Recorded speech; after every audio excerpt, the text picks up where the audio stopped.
Di Kaisarea ada seorang yang bernama Cornelius, seorang perwira pasukan yang disebut pasukan Italia. Ia saleh, ia serta seisi rumahnya takut akan Allah, dan ia memberi banyak sedekah kepada umat Yahudi dan senantiasa berdoa kepada Allah.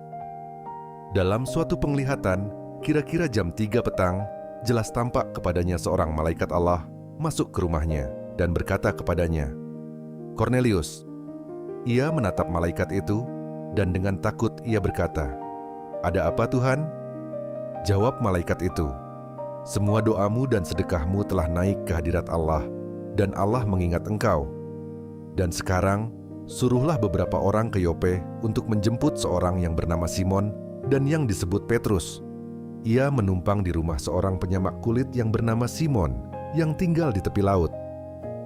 Setelah malaikat yang berbicara kepadanya itu meninggalkan dia, dipanggilnya 2 orang hambanya beserta seorang prajurit yang saleh dari orang-orang yang selalu bersama-sama dengan dia. Dan sesudah ia menjelaskan segala sesuatu kepada mereka, ia menyuruh mereka ke Yope. Keesokan harinya, ketika ketiga orang itu berada dalam perjalanan dan sudah dekat kota Yope, kira-kira pukul 12 tengah hari, naiklah Petrus ke atas rumah untuk berdoa. Ia merasa lapar dan ingin makan, tetapi sementara makanan disediakan, tiba-tiba rohnya diliputi kuasa ilahi. Tampak olehnya langit terbuka, dan turunlah suatu benda berbentuk kain lebar yang bergantung pada keempat sudutnya, yang diturunkan ke tanah. Di dalamnya terdapat pelbagai jenis binatang berkaki 4, binatang menjalar dan burung. Kedengaranlah olehnya suatu suara yang berkata, "Bangunlah, hai Petrus, sembelihlah dan makanlah." Tetapi Petrus menjawab, "Tidak Tuhan, tidak, sebab aku belum pernah makan sesuatu yang haram dan yang tidak tahir." Kedengaran pula untuk kedua kalinya suara yang berkata kepadanya, "Apa yang dinyatakan halal oleh Allah, tidak boleh engkau nyatakan haram." Hal ini terjadi sampai 3 kali, dan segera sesudah itu, terangkatlah benda itu ke langit. Petrus bertanya-tanya di dalam hatinya, apa kiranya arti penglihatan yang telah dilihatnya itu.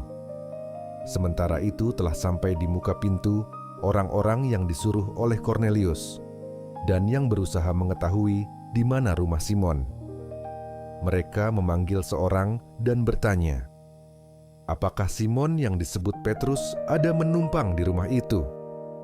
Dan ketika Petrus sedang berpikir tentang penglihatan itu, berkatalah roh, "Ada 3 orang mencari engkau. Bangunlah, turunlah ke bawah, dan berangkatlah bersama-sama dengan mereka. Jangan bimbang, sebab aku yang menyuruh mereka kemari." Lalu turunlah Petrus ke bawah dan berkata kepada orang-orang itu, "Akulah yang kamu cari. Apakah maksud kedatangan kamu?"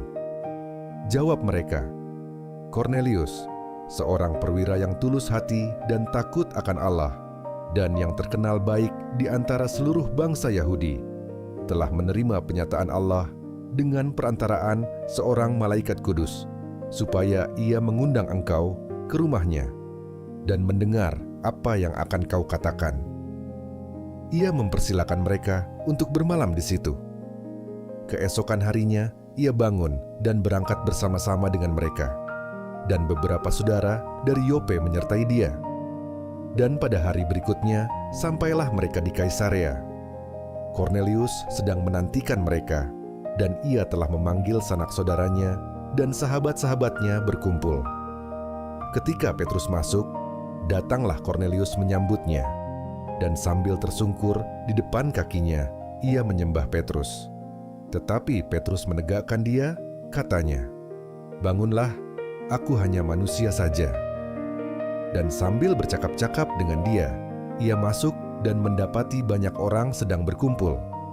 Ia berkata kepada mereka, "Kamu tahu betapa kerasnya larangan bagi seorang Yahudi untuk bergaul dengan orang-orang yang bukan Yahudi atau masuk ke rumah mereka.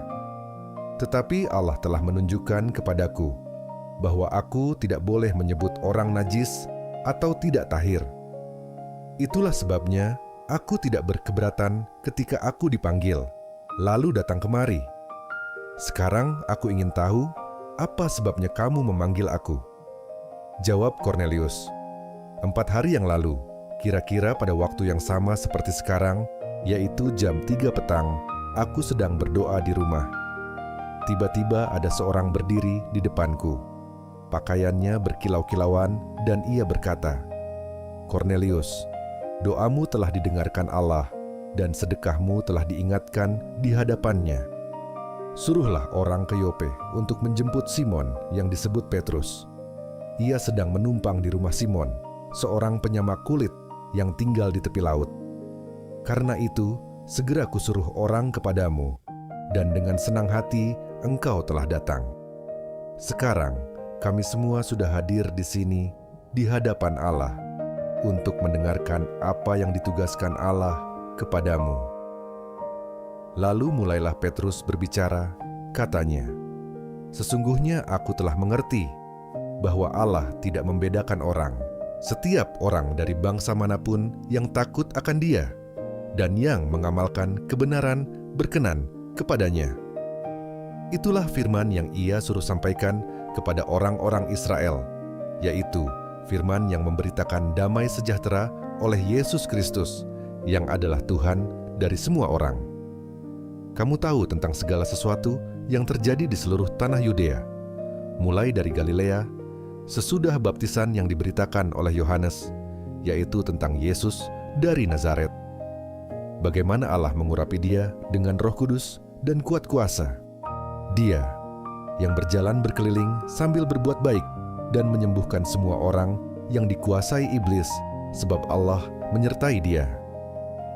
Dan kami adalah saksi dari segala sesuatu yang diperbuatnya di tanah Yudea maupun di Yerusalem. Dan mereka telah membunuh Dia dan menggantung Dia pada kayu salib. Yesus itu telah dibangkitkan Allah pada hari yang ketiga, dan Allah berkenan bahwa Ia menampakkan diri bukan kepada seluruh bangsa, tetapi kepada saksi-saksi yang sebelumnya telah ditunjuk oleh Allah, yaitu kepada kami yang telah makan dan minum bersama-sama dengan Dia setelah Ia bangkit dari antara orang mati. Dan Ia telah menugaskan kami memberitakan kepada seluruh bangsa dan bersaksi bahwa Dialah yang ditentukan Allah menjadi hakim atas orang-orang hidup dan orang-orang mati. Tentang Dialah semua nabi bersaksi bahwa barang siapa percaya kepadanya, ia akan mendapat pengampunan dosa oleh karena namanya." Ketika Petrus sedang berkata demikian, turunlah Roh Kudus ke atas semua orang yang mendengarkan pemberitaan itu. Dan semua orang percaya dari golongan bersunat yang menyertai Petrus tercengang-cengang karena melihat bahwa karunia Roh Kudus dicurahkan ke atas bangsa-bangsa lain juga. Sebab mereka mendengar orang-orang itu berkata-kata dalam bahasa roh dan memuliakan Allah. Lalu kata Petrus, "Bolehkah orang mencegah untuk membaptis orang-orang ini dengan air, sedangkan mereka telah menerima Roh Kudus sama seperti kita?" Lalu ia menyuruh mereka dibaptis dalam nama Yesus Kristus. Kemudian mereka meminta Petrus supaya ia tinggal beberapa hari lagi bersama-sama dengan mereka.